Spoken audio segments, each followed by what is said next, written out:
Oui, allô, Pizza Galassia, j'ai pas le temps, faut faire sur Internet.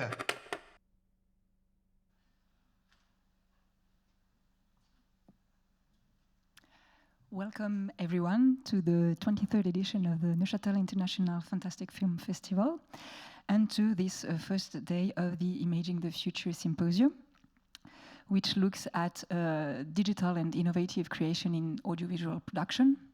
So this is our first event centered around VFX production, and we are very pleased to welcome today Espen Nordahl, who is head of VFX at Storm Studios. He will be talking about the studio's work on The Last of Us TV series, which is responsible for many of the most horrific scenes of the show, as you will see. Before diving in, just a quick word to thank Vincent Frey for his help in setting up this conference. So Vincent, who is our consultant has been for many years.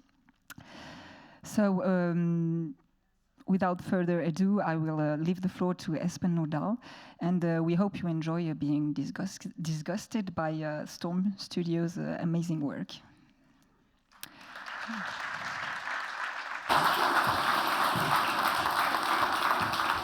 Whoa. All right. Yeah, so hi. So I'm Espen. I'm the head of visual effects at Storm Studios, and I was our VFX supervisor on season 1 of The Last of Us. So I'm going to start by showing you guys like a long breakdown of most of the work that we did, so you know what we'll be talking about. And again, just a heads up, it's a show about zombies. Some of this work is a little creepy. There's nothing overly gory, but you should know.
All right.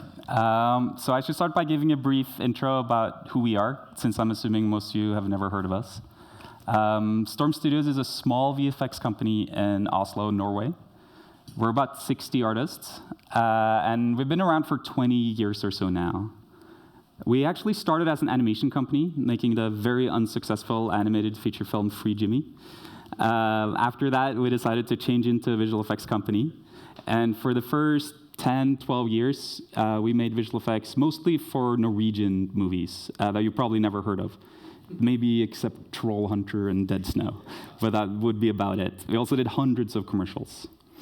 Then about 10 years ago, we decided we wanted to work on big Hollywood shows. And it was a very long journey, and it was a lot of hard work. I started out with one project per year, then a few more. And then these days, we only really work on big American shows. So our specialty is big, complicated simulation work and big digital environments. None of which we did on Last of Us, actually. So on Last of Us, we did about 150 shots spread across 6 episodes. And the work was divided across a few different categories. It was the cordyceps, pretty much every time you see them in the season. It was several CG face replacements, as you saw. And we did a ton of blue screens and a handful of one-off shots, mostly to do with wounds, bite marks, knives, all the stuff you expect in a post-apocalyptic show. Now, I want to start by talking about the pre-production work. We were the first visual effects vendor on the show. I think by the end, there were about 15 different studios who worked on The Last of Us. We were there well before the shoot even began. And we brought on to help with visual development and R&D, research.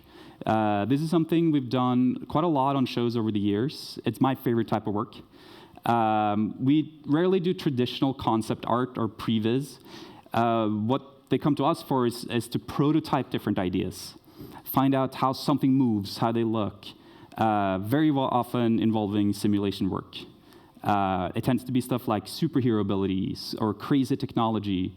It's always something you've never seen before, which is always the brief. Stuff that's described in the script, but it kind of needs further development to figure out how to shoot it on set. Is it going to be fast? Is it slow? Is it best in wide shots? Should we see it only in close-ups? We also help them figure out which part should be visual effects, which part should be practical or makeup. And it's not only about finding out what works, but it's a lot about also finding what doesn't work. What are the bad angles? Where does it start to look funny or comical or weird? And it's a very collaborative process where you just throw stuff at the wall, and then you start discussing with all the different departments, hey, what works, what doesn't. Now, on this show, our task was to figure out how the infected spreads their infection. So Craig and Neil wanted the TV show to be very close to the game. That meant we had all this incredible artwork, concept art, game content, cinematics from Nordahl to rely on. But in the games, the infection spread through spores in the air. And when you breathe these spores, cordyceps, this sort of stringy type of fungus, it starts growing in your lungs, make their way inside your body up to your brain. They take control over you, and you're infected. I'm not allowed to say zombie. It's very bad. This was the only key part of the lore, though, that Craig wanted to go away from for the TV show, which is why it was very important to figure all this out in pre-production, so you don't just solve it in post. So for the TV show, they wanted the infection to spread through direct contact only. This makes it more personal. You would actually have to meet an infected to be infected. It makes it about people. You can give the infected, you can learn the infected name before they become infected, and then it becomes a person they're fighting instead of just a thing. The brief was that these cordyceps should grow out of the infected's mouth and take root in the victim.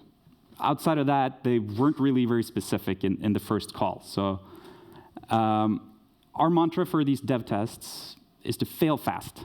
Just get ideas out quickly and start eliminating what doesn't work and hone in on the things that are promising. So we first do some brainstorming internally. And then normally we start with the simplest of all the ideas we come up with first. Not necessarily the best ideas, but the fastest ones. The stuff that where we can just get something visual in front of the client within just the first couple of days.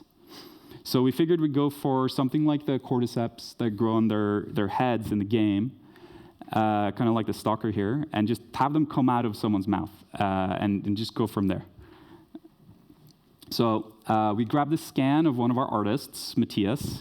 He lived to regret this. And we extruded some cylinders out of his mouth into a person in front of him. And then we grew some more cylinders on those cylinders. And we sent this to the client, hoping we wouldn't get fired. So fair warning, this is pretty weird and disgusting.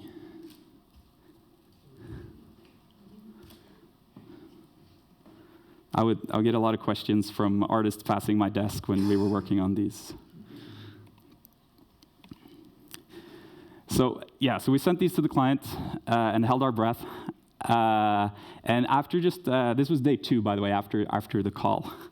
And after just a few minutes, we got an email back. And I believe this is my first all caps reply from a client. Definitely on a first submission. But for anyone who's seen the show or the breakdowns we just watched, you know that it also wasn't anywhere close to the right direction for the show. These were way too aggressive, way too big, moved too much on their own. It felt like they had a personality. They felt like creatures, not plants. The infected is also way too far away from the victim, so these things just stick out and look real weird.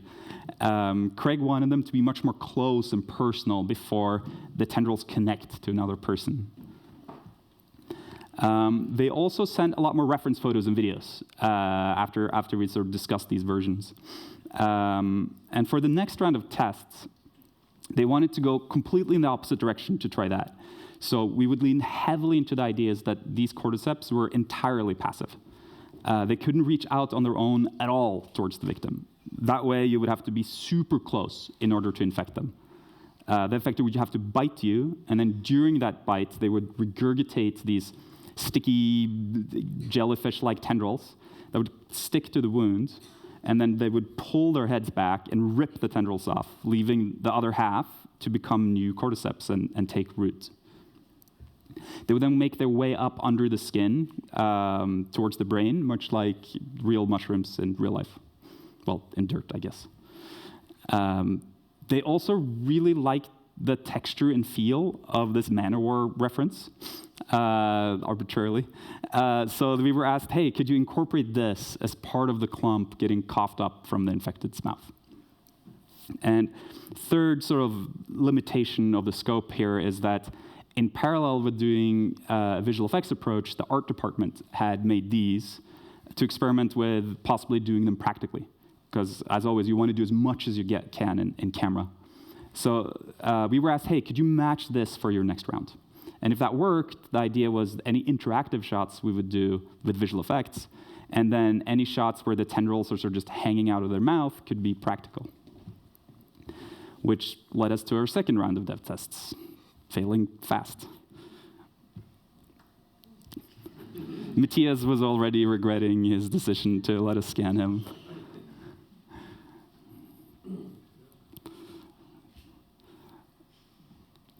Now, on paper, it kind of hits all the points from the brief, but it has all sorts of practical issues. Having them be entirely passive makes them just look like glass noodles, just mom spaghetti. Given how droopy they are, they also risk looking really silly if they start running around with these. It's too comical, given how much it just wobbles around. And they're also way too elastic. They feel like rubber bands. And most of all, though, which was very interesting, because we all obviously agreed on all these things, but the one very interesting thing that came out of these conversations is that they're also, Craig felt like they were way too intentful and too violent. So based on these, we were asked if Craig wanted us to go not aggressive, but calm and slow and mindless, like a plant spreading its roots. There's no aggressive intent. It just does what it does because of evolution. So we scrapped all the seafood reference, and we went back to plant photos. So as we were looking for motion reference, they really liked the way these plants react to touch and heat. So, because for the next test, they wanted the cordyceps to be relatively stiff, kind of like the stem of a plant, but they had to have some elasticity or some movement for them not to look like they just had a bunch of sticks in their mouth. So we were asked to try to have them sort of subtly curl up towards the victims, kind of like this. And we were also asked for the look to go for something much more like real cordyceps, which is a real mushroom that grows on real insects. And heads up, I'm going to show you some of those, and they're creepy. So Craig's brief was the tendrils, or the cordyceps, they shouldn't inherently look disgusting or creepy. Like if you took just the cordyceps part, that should look like something you could just find on the path of the forest in the woods. It's the context of these things growing out of people that is supposed to be creepy. So it's not that they're supposed to look beautiful, but they should just look like plants. And then the fact that they come out of someone's mouth into a wound, that's what is disgusting. Now the real ones, they come in all shapes and colors, so we had a lot of reference to pick from. We all felt like the mushroom tops are a little too much, too comical for what comes out of their mouth. That's better on their face, on the prosthetics. And they love the fuzzy molds that grows in some of these. And for color palettes, they wanted a mix of greens and reds, kind of like these dandelions. At this point, we also knew that the first time we see the cordyceps in the show was with Nana in episode 1. So we were asked to replace, so Matthias was very relieved that we were asked to switch out his gray face with an old lady just to give it the more correct context for, and with all that in mind, we made this.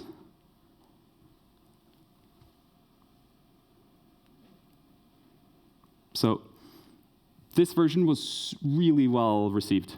It has the right weight, the right motion, the right sort of overall eeriness. It has slow pacing, which is what they want. So based on this, they decided to shoot all without practical tendrils at all. That anytime we see them in the show, they should be CG. Mostly because this type of motion is incredibly hard to rig on set. In total, we did 70 or so shots for these tendrils, spread across most episodes. I'll show you just a few examples. So this is the first time we see the tendrils in the show, which is why it was extremely important that we got it right. So it was one of the first shots we started, and it was one of the last shots we delivered. I believe the final version of this shot was version 152. And this was definitely the trickiest one, and the one that went through the most iterations.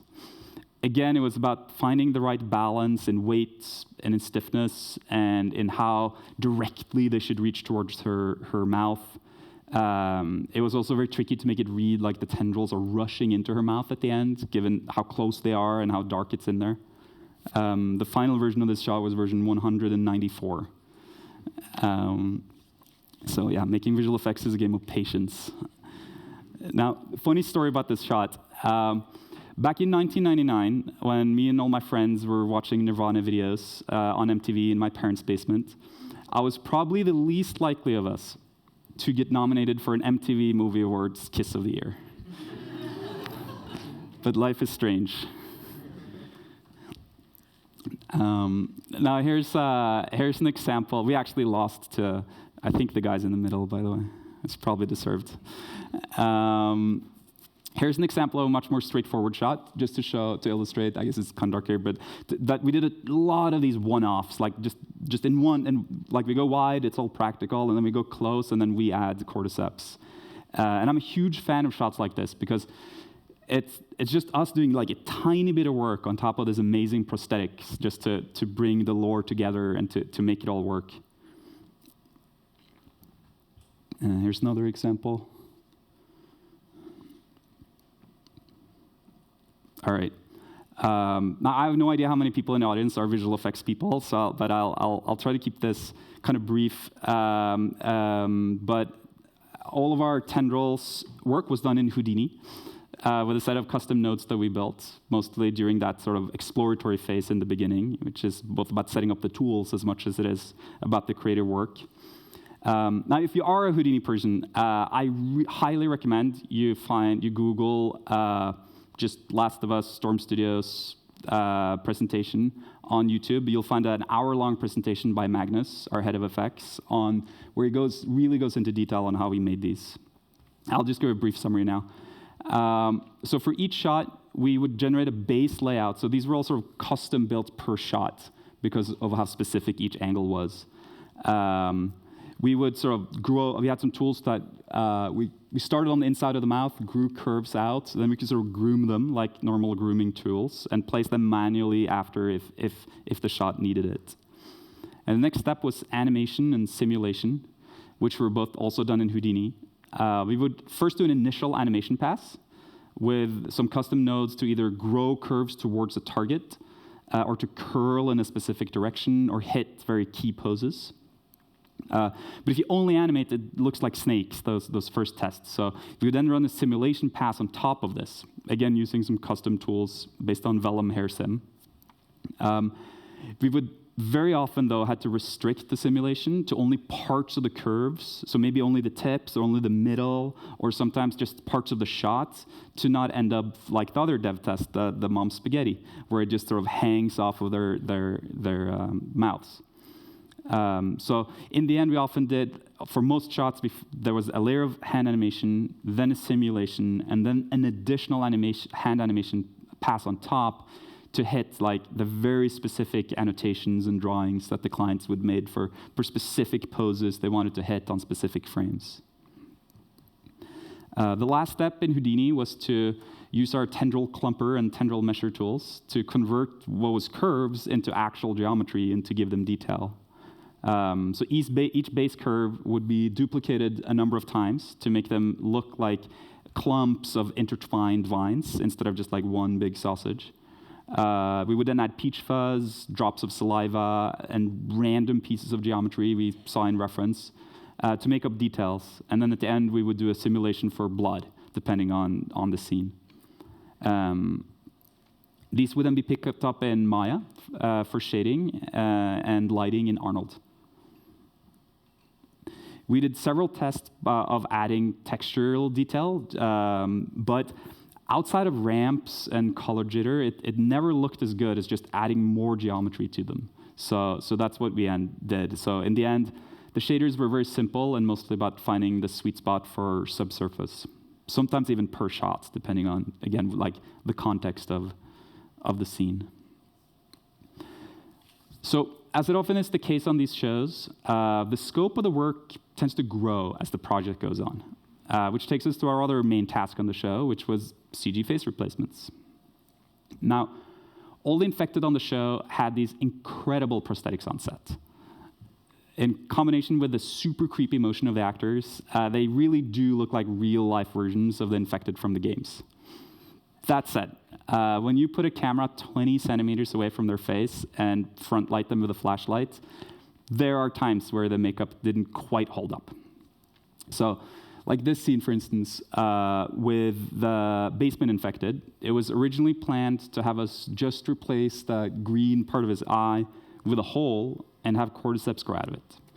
But once the shot got more scrutiny in post, they asked, hey, is there anything you can do to help us integrate the prosthetics better? So we tried a few attempts at sort of painting out some of the areas where it was the most obvious, maybe pulling some saturation out of the very saturated mushrooms. But we quickly find that the only approach that would give us the right material response for all of this and not look sort of plasticky was if we recreate it all digitally. And similar notes about prosthetic enhancements started coming up in some of our other tendril sequences as well. And we realized that a big part of our job on this show was going to be to create these CG faces. Now, we had done some CG face work in the past, but not really anything of this scope or nuance. So this was a great opportunity to revamp our face pipeline. At close-up faces, they're some of the hardest things to do in CG. But we figured that, you know what? These guys are I'll say zombies. So if we fall short of photorealism and they end up looking a little creepy, perhaps that's a feature and not a bug. And we also really like a challenge. So it being super hard is mostly a good thing, even though it's scary. Now, our whole pipeline for characters, or for faces, I guess, is really just an extension of our character pipeline. Each asset was done as a one-off, and we didn't really have standardized sets of rules or data sets like textures or shapes or rigs or grooms that we could lean on from a library of assets that we've done in the past and share. We'd sort of have to start over for each character. So since we had to do multiple characters here and we didn't want to have to redo all that work because we knew all the work was in that last 10%, so we want to spend as little time as possible on the first 90, we started establishing all those things. So the most important thing to change was to use standardized topology for all the faces. So everything is based on the same mesh. Because once it is, then both model, rig, texture, character effects, look-dev could all reuse data and setups between assets. And this is sort of the industry standard. We just hadn't caught up to that at this point in time. And this saves a lot of that time in setup, which can then be used for more polish instead. So for the rig, we could use the same base set of fact shapes as the starting point for all characters, but just tweak the ones needed for the scenes or for the particular anatomy of one person's face rather than sort of doing them from scratch each time. So we had scan data like this for each of the characters. So we could use that as a starting point for the model that would then bring into ZBrush for additional sculpting detail, and then we would use Mari and Substance for textures. So we could also use these as, well, I guess, cross-polarized versions of these for a starting point for textures. And then we had a library of micro displacement for all the fine details that you don't really get in the scans. But that was sort of just the starting point. Like, the job wasn't to just recreate these guys, it was to build on it. So once we had a digidouble that matched the actors on set, that's when the work begins, and we would start enhancing it. So primarily for us, this was sort of a task of breaking down the concept art from the games into photo references instead, which is sort of reference is just the key to everything when you're making photoreal VFX. And I guess I'm using this also to show, like, our reference folders on this show got very disgusting. But you just end up in this spot where you're so deep into the technicalities of what you're doing, into the creative challenges of making it look real, that it takes like someone else coming in like to the dailies room from another project for you to realize, like, pop that bubble and like, oh yeah, this is really disgusting, isn't it? Thank you. Now here's our final asset build for this guy.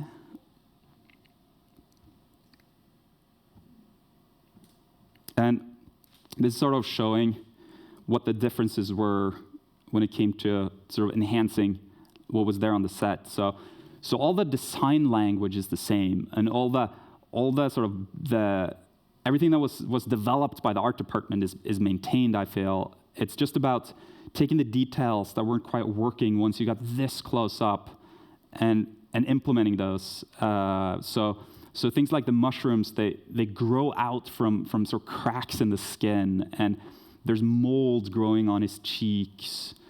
Where there's cordyceps under the skin, it sort of blends into the healthy skin areas slightly better. There's, of course, the big bouquet of cordyceps growing out of his eyes. And as you can see here, the one thing we did keep from the plate is his actual eye. Plus we had to do some cleanup on the what's it called, contacts, but that was about it. And this is the final comp.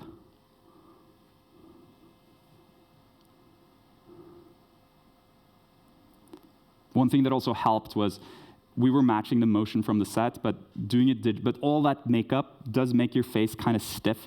So we were able to sort of add, by doing it digitally, it enabled us to add a little more softness to some of the skin deformation. It makes it look a little less like a rubber sort of mask on his face. Now, the cutting of the forehead was a very interesting task. And here you can see what was filmed on set. We starting out in pre-production, we knew we had to do this, and we started doing some dev work before they started filming, because we had storyboards of this, so we knew it was coming.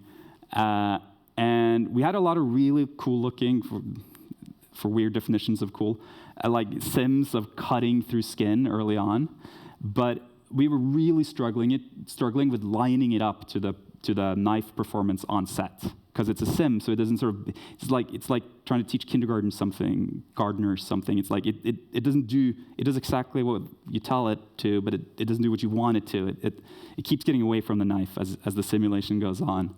So, and we could of course just have a digital knife and just replace the whole thing, but there's just so much nice detail in that sort of skin deformation as the knife sort of pushes in on the skin or the prosthetics, like all these wrinkles, all the pores stretching, and then sort of slowly going back to their original position. And we wanted to see if there was a way if we can keep all of that and keep the real knife on set and keep Ellie's finger.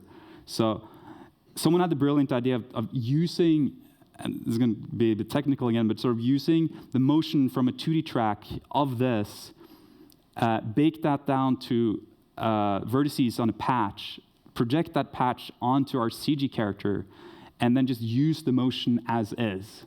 And that just immediately gave us that connection with the knife that we were like failing or struggling to get from just the brute force simulation. Now we built on top of that, and again, Magnus goes in detail in his talk on how he did this in Houdini, but because we needed to go through the skin and not just push on top of it. And we also added blood sim on top, so there's like blood showing up on the inside of the wound, and then after a while sort of dripping down. We added very fuzzy layers of tendrils on the inside of the skin based on this moldy spider reference that I won't make you look at, because that's very creepy. And here's our final version of that shot.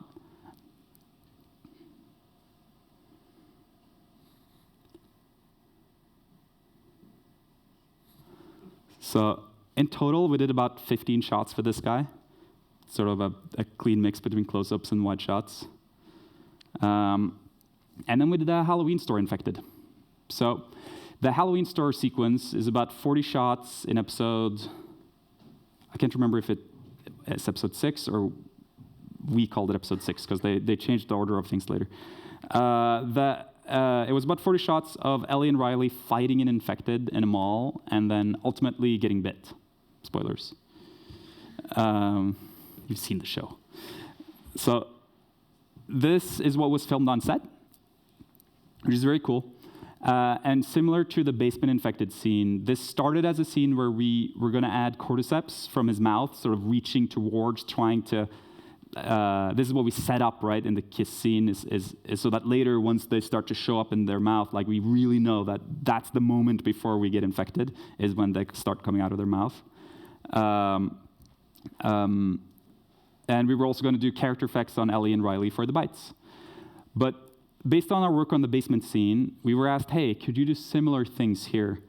Now, it's a much quicker scene with a lot of action, so you only get a few close-ups like this, where you see the prosthetics really close up. And what they felt wasn't quite working with this guy is there's just a lack of detail, some prosthetics around his eyes and mouth and nose, which makes sense from a practical standpoint on set. They also felt like his teeth and his tongue wasn't decayed enough. So they really liked how he looked. We just needed to fill in the gaps from sort of one cheek over to the next, so that every part of him would be equally decayed. Now, we could have just made a patch for the center of his face, but we decided to build the whole face out instead in CG, somewhat just in case, but also just so that the compositors could choose per shot where do they make that transition. And I'll show you some examples of that later, where that came in handy. So here's our final asset. It was the same pipeline as for our other characters, work done in Maya, ZBrush, Houdini, Mari, Painter, Arnold. And here's an example shot. Well, I guess it's very dark. of the final comp on the left, and just which part is CG on the right. And again, like the task wasn't to replace that sort of big mushroom stack on the top of his head, but it was just much easier for integration to let it, since we had it and we had it rendered and to integrate it if we just kept that whole part of him instead of fiddling with like a soft mask along the base of the mushrooms. This would make a lot of sense if you could see what I was showing you. Same thing here, final comp on the left, and just which part is CG on the right. I guess the one thing this isn't showing is we were, for this guy, also using his eyes from the plate as much as possible, because they felt like those were already working. To round out the sequence, we also did character effects on Ellie and Riley. So here's a shot with the bite marks on Ellie's arm.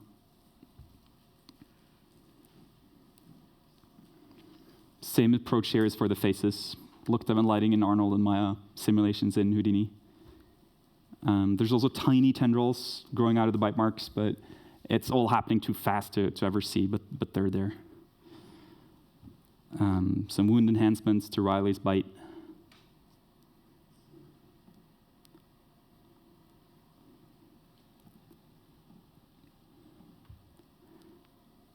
Now, the Nana double was a little bit different because this was always planned as a stunt.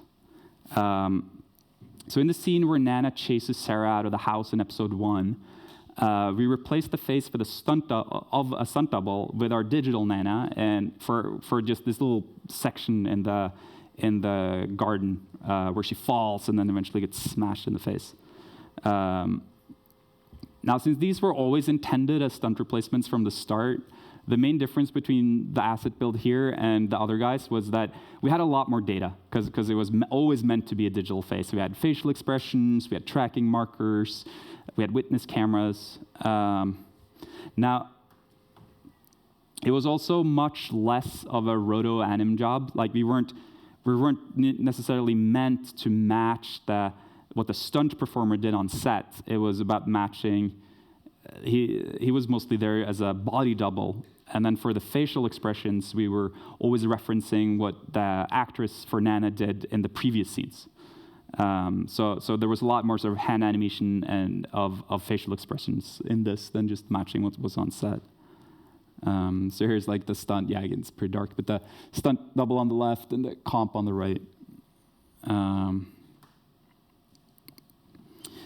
Sam was our last digidouble on the show. In the scene at the motel towards the end of the season, where we learned that he's been infected, spoilers, there's a jump scare followed by a handful of shots where he's attacking Ellie.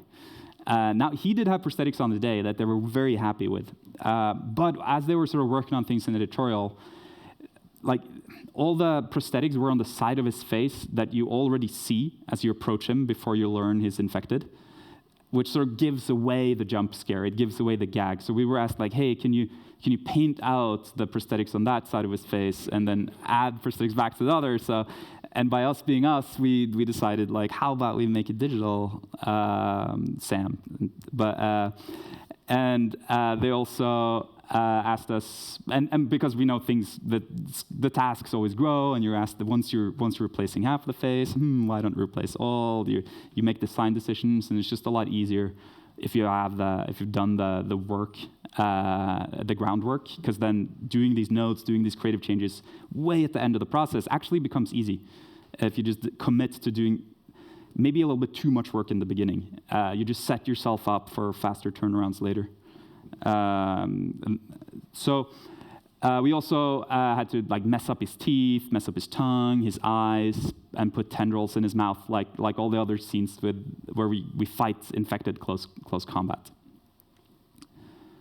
And that's our work on The Last of Us. So.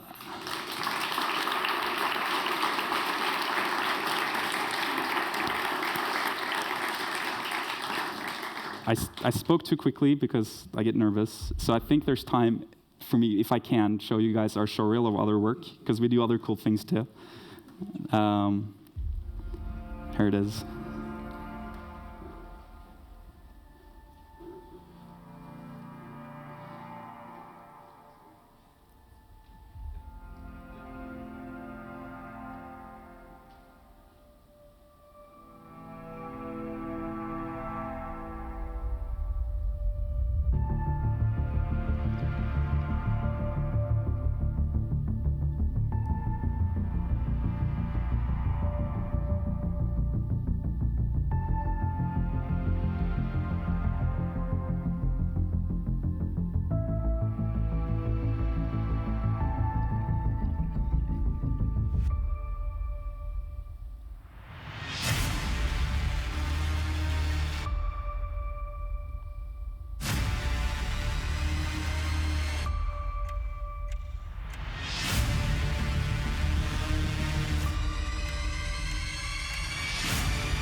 All right, so if you're in visual effects, come see me or find us online, and we'll give you a job.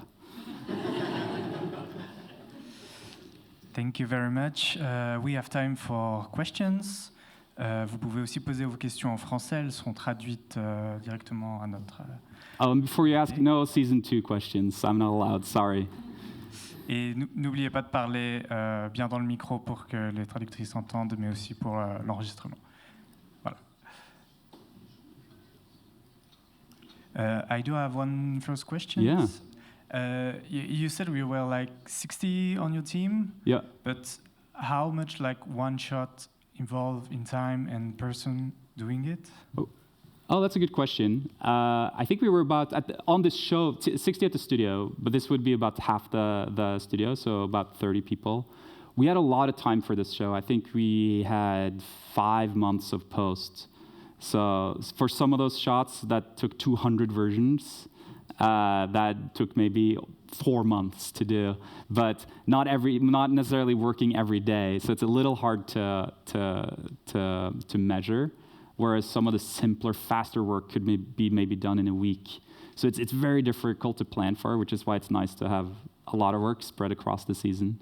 But on one of the complicated shots, maybe 6 or 7 people are involved, and in total, they maybe work on it a week or 2 each for the most complicated stuff.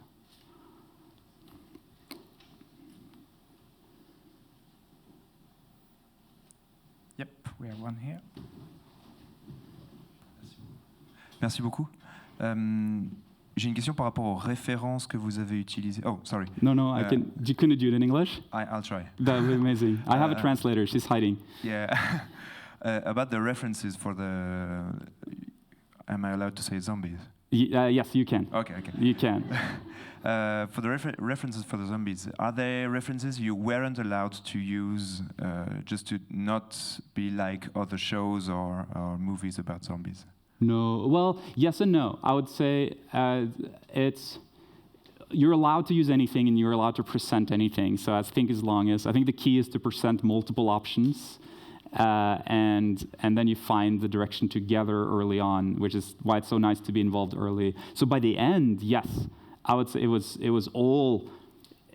would say we weren't referencing any movies or other work at the end.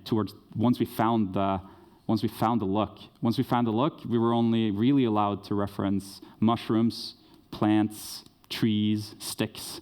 But in the beginning, we referenced everything. I don't know if that answers your question.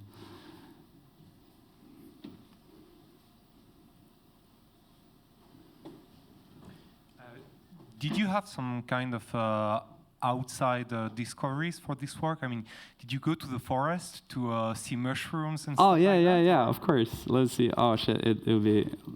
Bear with me. Let's see how many of these are ours. Sadly, it's only these. This is the hand of our CG supervisor. And yeah, we had many references we shot ourselves. In addition to, we would for the shot where she smears her arm, I guess it's the other arm, we were having a really hard time. Like, it would always look like paint when we ran our simulations. So, and our breakthrough happened when we just went to the cantina, took a bunch of barbecue sauce and our iPhones, and started smearing it. And we realized that looks so different than we thought it would. And then we just take the iPhone footage and sort of show it to the guys that were simulating. It's like, look at this, isn't this interesting? Because we're weird.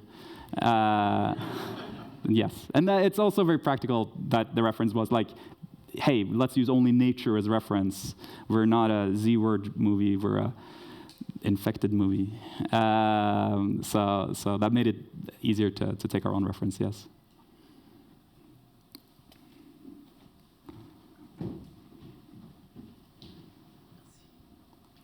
Thank you for the talk. I was just wondering, when you say 200 version for a shot, yeah. Can you run us through the versions? Like, what exactly, like, is this 200 version to the client or just internal? No, just internal. And that includes every layer of every simulation and stuff. So I would say, on average, we show a shot maybe 3 or 4 times to the client. Maybe twice for work in progress, and then for final a couple of times. And in the beginning, it's more, and towards the end, especially once you're doing like 5 shots that look the same, maybe you show 1 as work in progress, you show it 5 times for final, and then once that is final, you just show the others once, and it looks good. So on one of the like version 200 shots, maybe 20, like we would show that nearly every week for the whole production. We would show a version. So so maybe 25 times to the clients.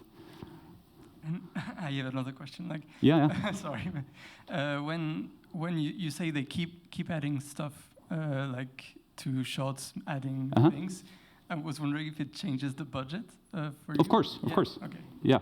That's the first thing. Like first they decide and they don't make up this stuff for fun. Like it's always to help the story or to help. Often it's to help solve story things or continuity things or maybe the discovery we're breaking the lore here that we set up in another episode. We didn't realize it on set on the day, but shit, they shouldn't be like this. It should be like that. And then of course it always starts with, hey, here's what it costs.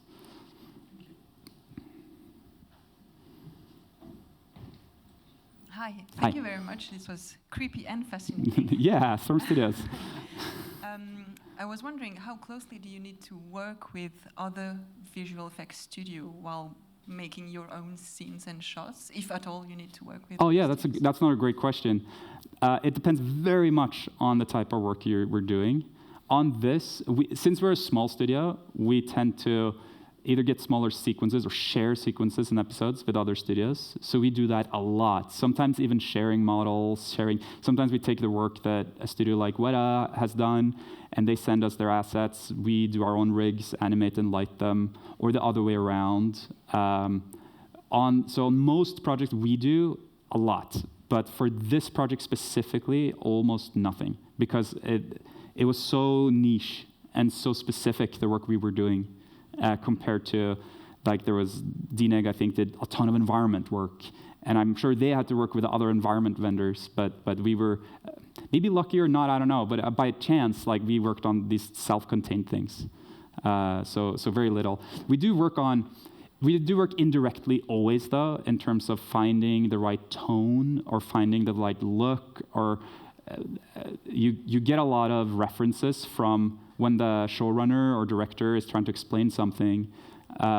They often use other shots that are done or good or almost done or sometimes wrong as examples. Like, oh, hey, let me show you this work from Rise. Like, hey, if you can get this type of motion, we really like that. So, but that's more indirect. That's not sort of sitting down and calling Rise and talking about pipeline, which happens on most shows, but not this.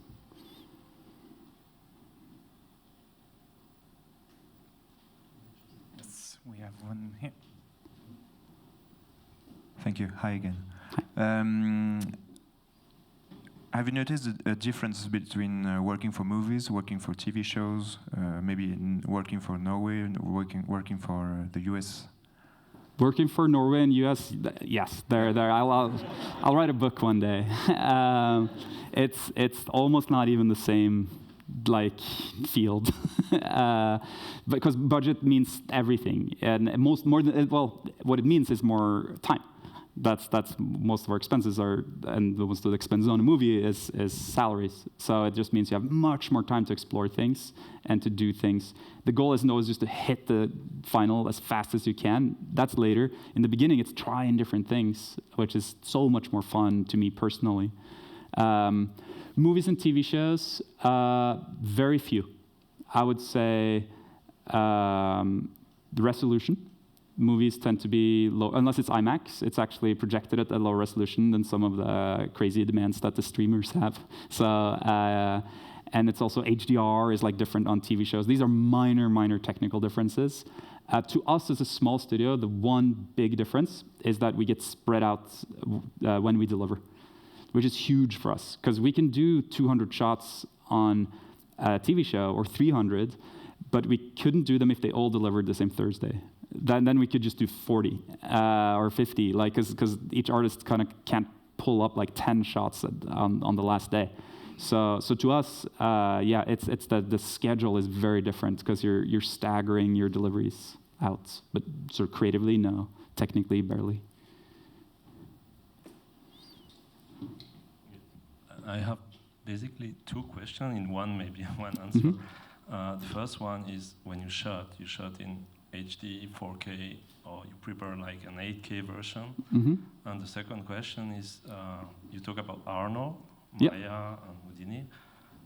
Did you use like a V-Ray or other rendering engine to the production, or just Arno?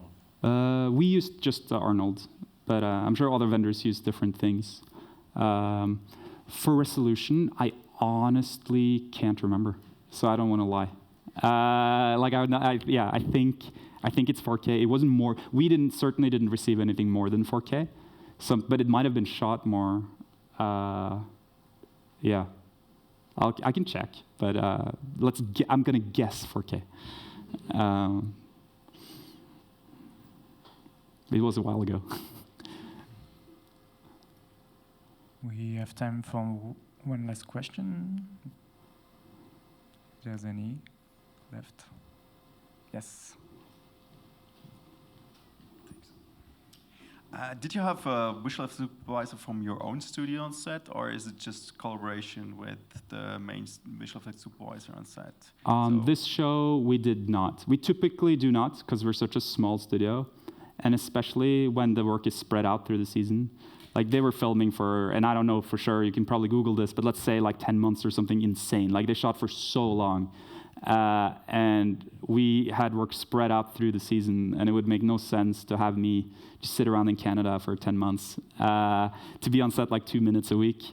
So yeah, that was streamlined very much by having the HBO people on set. We do sometimes go when our work is more concentrated, and it requires very specific instruction, or maybe a lot of decisions gets made on the day, then we go. But normally we don't. Normally it's the production company that has their own people. But you have a talk back with the visual effects supervisor, for example, with the heads, with the lighting, HDRs, and everything you need, so you get the right amount of Absolutely. data. We have a lot of talks in pre-production about what we need, and we often get 10 times more. Some of these call sheets have like 5-6 people from the visual effects department on there. Like we get so much data, and if there is a question, they will call us from set. And especially after COVID, there's all this great technology of us being able to remote in and look at stuff, discuss things. On this more slow-paced production on set, it would be more about Alex, the visual effects supervisor on set, calling on weekends or evenings and discussing like, hey, so this is how the first few days have gone. Hey, we're wondering if you guys want to change this, or is this enough data? So one thing that was actually, I have some time. One thing that was really helpful, for instance, was as soon as they had filmed the first few scenes of the pilot, that scene with Nana was there, they immediately turned that over to us to start to work on as if it was for final. So we could learn, because they knew they were shooting the rest of the season with lots of tendrils work. So if they needed, we made the conscious decision not to have tracking markers, because it was sort of more work to paint them out than they were useful. We made the decisions to have no blue screen. We made the decision to not have like complicated scans of each infected that we were going to add cordyceps to. So we wanted to check that as early as possible. So they just picked a take. Like they didn't know for sure if it's going to be in the movie or the TV show. It did in the end, and we took that one shot to final just to test if we had the right data. So they're extremely collaborative. I think those things more than make up for us being on set and being away from the team. And it's hard to review stuff when you're traveling. So I think it's a really nice way to do things. Well, thank you very much. I think we can applaud our guests. Thank you.